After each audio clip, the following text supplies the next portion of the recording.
Hey guys, I'm Mandolyn. I'm Aden. I'm Jack. And today we're going to be talking about resistance training program variables. Aden, what is that? There's choice of exercise, there's order of exercise, there's number of sets, training intensity, rest intervals, repetition velocity, and training frequency. But Jackson, what's important about these? Changing these variables depending on your training may allow for a decreased chance of injury and an optimized chance of growth and development. Let's get started. The first variable we'll be talking about is choice and order of exercises. When selecting exercises, you should think about the participant's body size, fitness level, and resistance training. For beginners, you need to do basic movements. Some examples would be jumping, and then unloaded exercises or assisted exercises with light loads. And then also for beginners, you're going to want to do assistance and cueing while they're doing the exercises. Different exercises will allow for different areas of growth. For body weight, it will help build muscular fitness and develop balance and stability. For multi-joint exercises, it will enhance motor skill performance and muscle power. Core strengthening will prepare youth for high sources generated during recreational/sport activity. And then for the order of exercises, you're going to want to do larger, then smaller, and then complex exercises, then simpler exercises. For example, larger than smaller muscle groups would consist of doing chest or quads or hamstrings before you do biceps, triceps, things like that. I'm here to talk about training intensity and volume load. So when starting off training, limit the number of repetitions per exercise and give feedback in real time with light to moderate weights. After getting the exercise down, then you can start to add more weight and make it heavier for them. Start with basic exercises and light load management when starting off and work your way up. When getting into more extensive exercises, the reps should be limited to develop safe lifting procedures.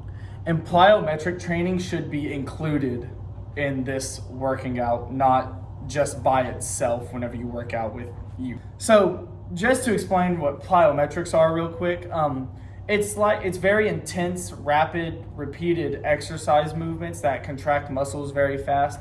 Like box jumps, for example. You jump on the box, you jump down, then you jump on another one very quickly.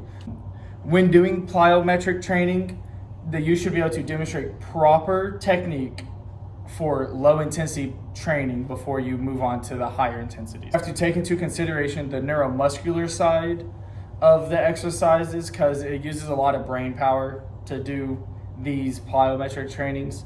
So make sure whenever you do it that they understand what they're doing before you just move on to something different. You need to make sure that they can perform exercise properly and safely. And if they can't, they need to regress to less intense exercises so they don't get hurt. The training process goes from low, medium to high intensity. Then long-term performance will be optimized and injury in the future will be reduced by taking your time and making sure you did all of them correctly and safely. The next variable we'll be talking about is rest intervals between sets and exercises. So these rest intervals can influence acute force output, power production, and cardiometabolic demand. Youth require less time to rest next to adults that are doing exercises. So adults need 3 to 5 minutes for rest, and youth do not need this much time, so more 1 to 2 minutes between exercises. As the intensity of the training program goes up, longer rest intervals may be needed for youth based on your trainees. If the programs are involving multi-joint exercises, that will require a high degree of technical skills. An example of multi-joint exercises with high degree technical skills is weight training, and exercises like these are going to need longer rest intervals. Between sets, there needs to be specialists giving real-time feedback to ensure proper exercise technique is maintained throughout all the sets of the same exercise, because youth will get more tired and more fatigued as they go through their reps. So to make sure that the first rep and the 10th rep are the same technique and movement. Extreme cardiometabolic resistance training with very short rest intervals, for example, HIIT workout, it's unlikely to optimize any type of growth in strength or resistance, specifically in youth. In youth, it's not seen to optimize resistance when you do extreme cardio resistance training.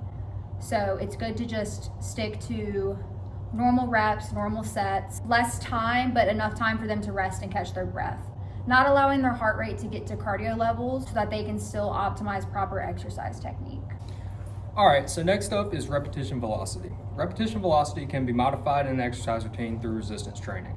For youth beginning to exercise, a moderate repetition velocity is suggested so they can understand the basic movements and correct body alignment of whichever exercise they're performing. Modifying repetition velocity is needed to perform quickly and efficiently in order to develop their neuromuscular system. For example, instead of making a youth trainee do a full bench press routine, they can instead do bench press with no weight at an increased rate. Learning controlled movements at a high velocity may be most effective during childhood when their brains are most malleable to change. Resistance exercises performed at different velocities and movements is the best way to effectively train repetition velocity. Each individual is different and should exercise at their own pace and style. However, adding various repetition velocities is needed to optimize performance.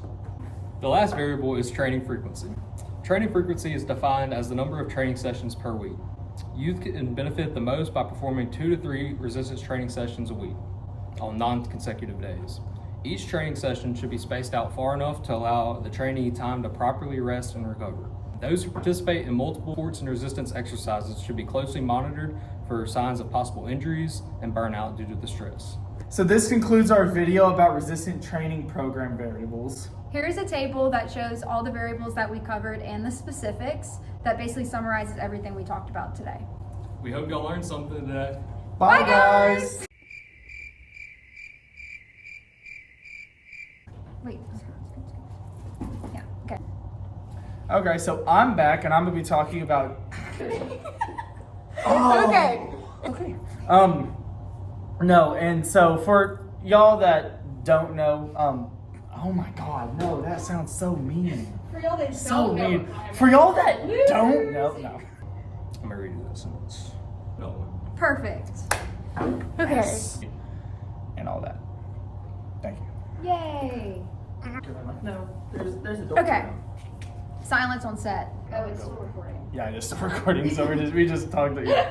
This is gonna be a fun one. Maybe start another one. Frick! Hey, yo, what's up? Aden here. Okay, so let's go. What do we say now?